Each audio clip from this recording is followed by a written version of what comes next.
we are continuing our Bicentennial Roadshow. We are at our other centuries-old business here in Medina, the Gazette. I am Jacqueline with the Medina Chamber, and I'm here today with... Jason Gwinnett, Advertising Manager. And? Matt Wiederhold with Main Street Medina. And? Bill Hudnut, Publisher of the Medina Gazette. Bill, we're excited to be here today and hear more about the history of the Gazette. So the Gazette's been in the county since 1832. Tell us a bit about when your family became involved with it. It was actually in 1956 is when the Gazette came into the fold for us. It was actually a combination of two newspapers that got blended together, now what you now know as the Medina County Gazette. And it's served our company very well in helping out the community of Medina County, not just from a readership perspective, but also providing advertising and marketing to local businesses now for over 70 years. Sure. So Bill, tell me what your current role is here and talk a little bit about what the history of your family looks like working here as well. So I'm the publisher of the Medina Gazette, and that kind of follows in the footsteps of my father and my uncle. My father, Coop Hudnut, was the advertising manager and then became publisher until about 1994, where my uncle George Hudnut then took over as publisher here in the Gazette. Were you always excited to go into this line of business? Yeah, it's a little bit intimidating at first, but kind of when you learn that, we're kind of a manufacturer just with a very unique product, that kind of made it a lot easier to kind of wrap my brain around. But it's always been good to have an opportunity to be able to make a difference and to help people out. Okay. So Jason, can you tell us a little bit about the history of the paper itself? The paper was established in 1832. It's gone over several names. At one point we were the Democratic Whig. We've been known as the Sentinel. We've been a combination of all kinds of papers over the years. Started out as a once-a-week paper, became twice a week. Eventually we became a daily. H.G. Blake, who many of Medina County's historians know about, he was actually an editor here at one point, yes. Okay. Yeah, so it's gone through a lot of changes over the years, and that's one of the things that attracted me to this. I've always been involved with small newspapers, small communities. This is certainly the oldest paper I've ever worked for, but I feel comfortable with small communities. I feel dedicated to the community. So when did the paper, for either of you, when did it actually become the Medina Gazette? I didn't realize it went through so many different names. That would be in 1956. I think it was the Medina Gazette and the Ledger, and I think it just got merged into the Medina County Gazette at that point. Well, how about we go inside and you guys show us some of the secrets and some of the presses from some time ago. So in front of us, there's this big green monster of a machine. Tell us a little bit about this beast and what it did. Okay, this was where we printed the Gazette in days gone by. It's an old community press. It was put in brand new with the building. It's only 43 years old, which is relatively new in the world of presses.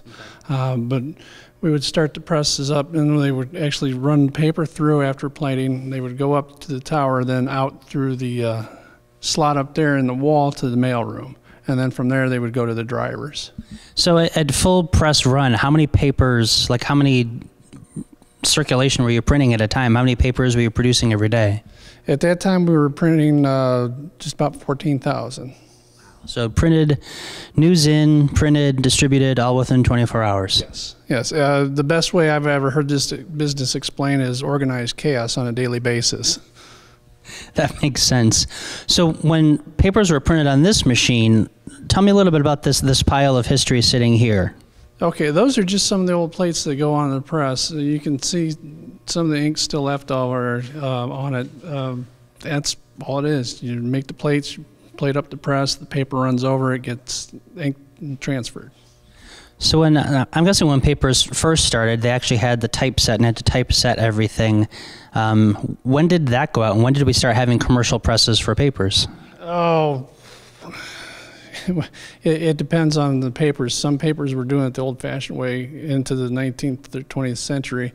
Other papers were adopting more advanced methods. So it depends where you work.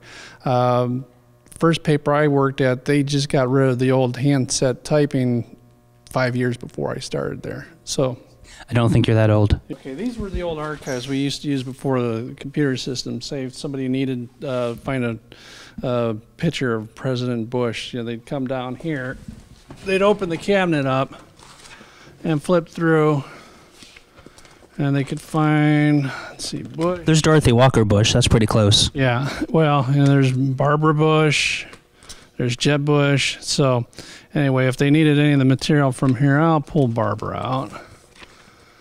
We had a file of papers that we could use for any breaking news, and these were our file photos. Cool. So it's interesting. I did come across some pictures, and I think I've got the file upstairs, of when George Bush was campaigning here in Medina. Really? So, yeah, I passed those along to the Bicentennial Committee. Bill and Jason, we certainly appreciate your time today as we talk about the history of this paper, the history of this town.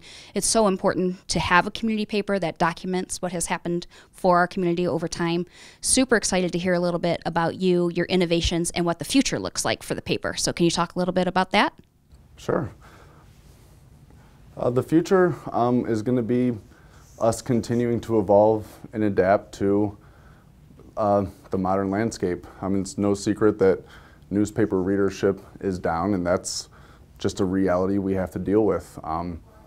News isn't dictated by organizations anymore. People get to decide what news is for them, so you have to find them where they're looking for news. So that means extending ourselves further digitally and really drilling down locally in the print edition to covering what people need to know and what people want to know about. So if you combine our online and print readership, there's more people reading our content than ever. Our peak at circulation was at 15,000. Our current circulation combined with those digital numbers far exceeds anything we had in what would be considered the heyday. Just the infrastructure's changed a little bit. The business model needs a little bit tweaked, but I think there's no argument that today news is more important than ever, and it's important for people to know what's actually happening. And I mean, there's data to back up that local municipalities with local papers perform better financially. And that's not to say it's all because there's another entity kind of monitoring what's going on, but it is. Yeah.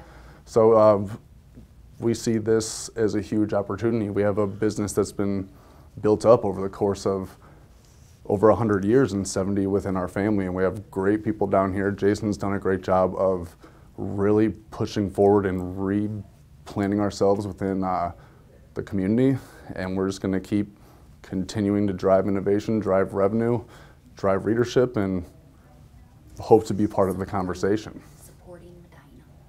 And supporting Medina every chance we get. Right, and I just want to add, we've got, Bill mentioned we have people reading us in many venues. We've got close to 7,000 likes on Facebook, so there are people are following us there. We've got over 3,000 people visiting our website on a daily basis.